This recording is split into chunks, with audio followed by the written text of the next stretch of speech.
Order! Order! You are an incorrigible delinquent at times. Behave yourself, man!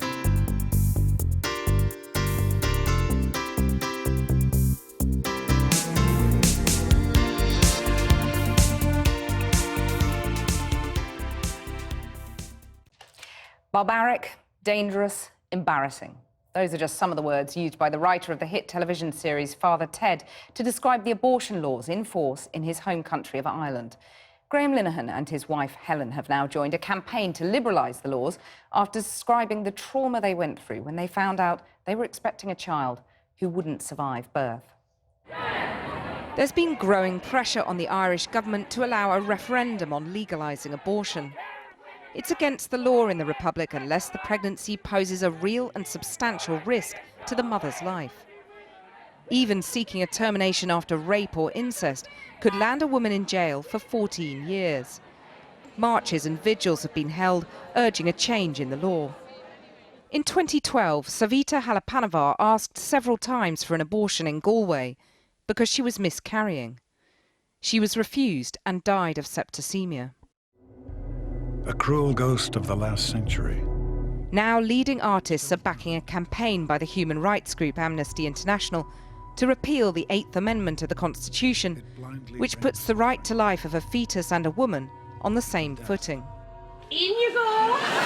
Graham Linehan, the creator of the TV series Father Ted, and his wife Helen are supporting Amnesty. Helen had an abortion after they discovered their 11-week-old fetus had a condition which meant it wouldn't survive birth. Well, Graham and Helen Linehan join me now from Dublin. Helen first, when did you feel that you had no choice but to terminate the pregnancy? Well, when we had our scan at 11 weeks, this is the first time we felt pregnant, we were told that there was a problem. And then we went back the next day to have another scan to confirm the condition that the fetus had. And basically, there was no other option. We were told that the condition of the fetus was fatal. It would probably survive in my body, but wouldn't survive birth. And so there was no other option in our minds but to terminate the pregnancy. It must have been incredibly traumatic. You moved back to... It was awful. And you moved back to Ireland shortly afterwards. If you'd been living in Ireland at the time, what would you have had to have done? We were not aware of this until we moved to Ireland. But if this had happened to me in Ireland, I would have been lawfully obliged to go to carry that baby to term. So we found this out. My wife Helen went to a play group when she was pregnant with our second child, and met a woman who had been through the same thing as Helen had, but it had happened to her in Ireland, and the laws forced her to actually carry the baby to term. Yeah. So carrying a baby she knew was going to die. And when we found this out, we couldn't believe it, and we still find it, every time I talk about it, I find it hard to believe. But it's true. It's what happens here.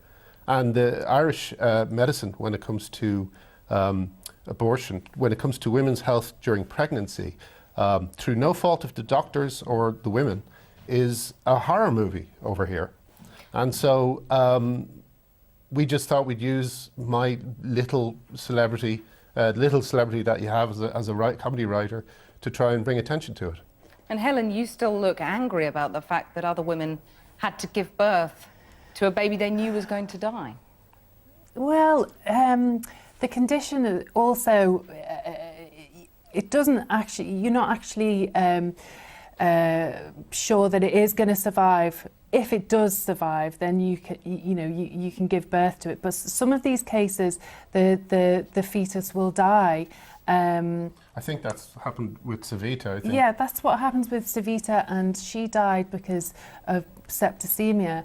I've met some women today who have gone through the worst traumatic times because of this law. Our story is kind of, our story is what should happen. But the stories we've heard today are, as I say, horror stories. I mean, one of the last things Savita heard in her life was, "This is a Catholic country." Well, any country that would allow that to happen to a woman, it may be a Catholic country, but it's not a Christian country. But is there a risk, Graham, that you're championing the rights of women at the expense of the rights of the unborn child? You know, when you look at the figures in England and Wales, for example, I mean, last year there were, I think, more than 180,000 abortions, which is a pretty shocking figure, isn't it? Well, there's no such thing as a happy abortion. Abortions are not a pleasant or happy thing. It's not a